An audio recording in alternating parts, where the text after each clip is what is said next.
Thank you so much. Thank you. It's truly an honor. It's truly an honor to be here tonight. I'm very grateful to the Dixons for providing transportation here. There was a time when I flew on my own.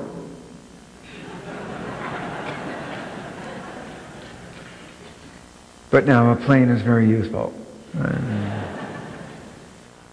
The really extraordinary thing for me has been the journey over the last 10 years. I was injured at a time when there was still great cynicism. I still remember so-called experts who would say that the spinal cord can't regenerate and can never be repaired. And there were many rehab centers that were not willing to experiment. The old phrase was, treat 'em and street 'em. And unfortunately, that attitude has been slow to change in some places, but not here. This is the leading center in the world.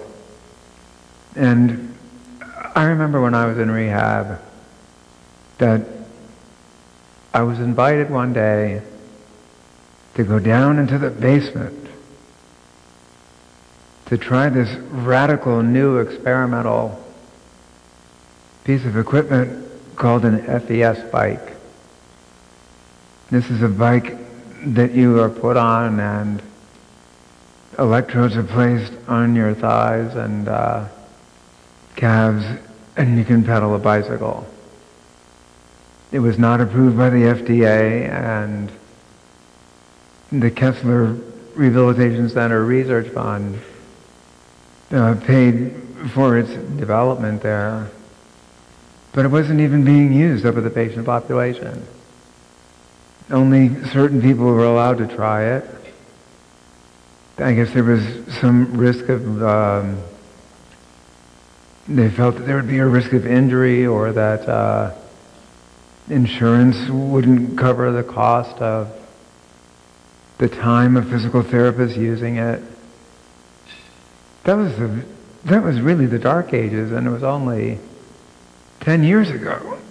And then, when I think of what Reggie Edgerton accomplished, how hard he had to try to convince people that by putting paraplegics on a treadmill and allowing them to naturally take steps because of the action of the treadmill, that they might be able to walk again. He couldn't get anybody to buy that idea until finally UCLA gave him a home in the mid-90s.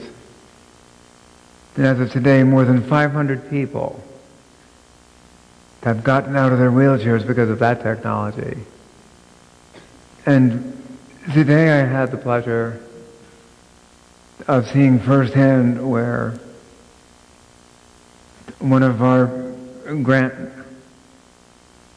application dollars went, and is being so well spent, to see someone up in a Lokomat and walking with more and more strength, improving cardiovascular and muscle strength and maintaining bone density, all those things that were such an issue and such a struggle when I was injured just less than 10 years ago.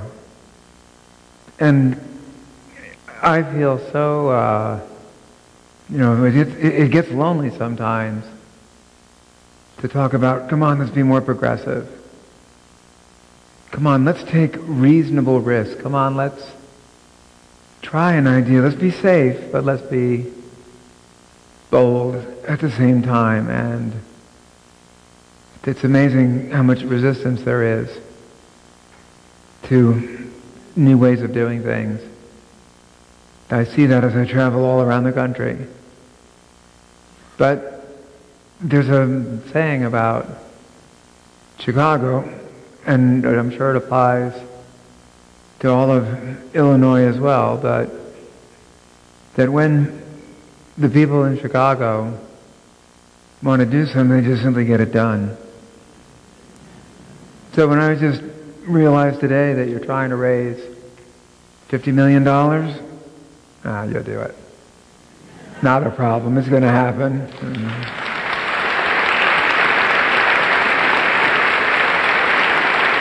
And I can't think of a better place for anyone with the compassion for fellow human beings suffering from ALS or paralysis or stroke and other conditions. To be able to say, yes, we can make a difference. We can get something done.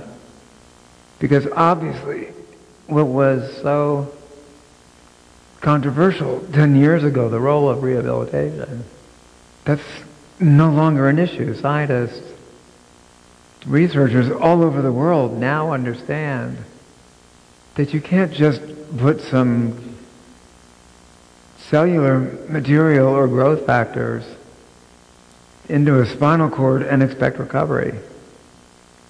That person has to go straight to rehab. And excellent rehab has got to be the very best. And then the idea is now finally catching hold that rehab on its own can help people recover.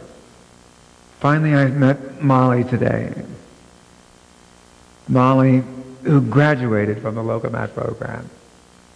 To sit next to her was just extraordinary.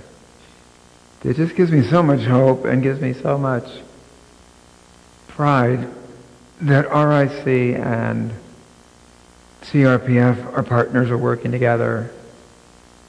The clinical trials network's going to be a big success. We will do everything we can to keep funding projects here as we've been doing since 1992. It is an honor to meet everyone face to face. Those I haven't met, I am connecting with you in spirit. To meet the legendary Dr. Betts in person was absolutely awe-inspiring to me.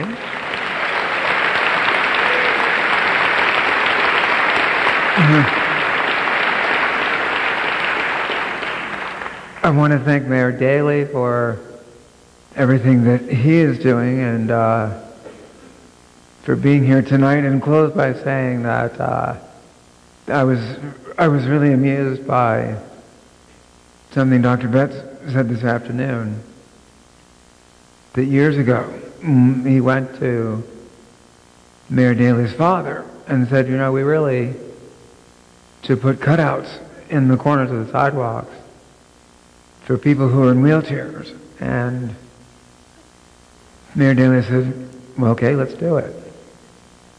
And Dr. Betts said, well, what do you mean? Because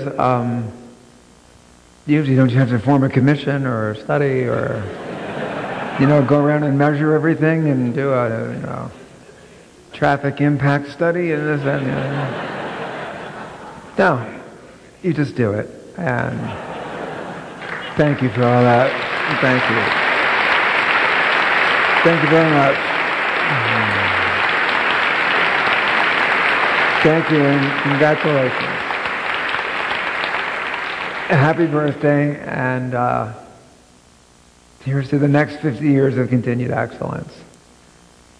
It's been an honor to spend this time with you. Thank you.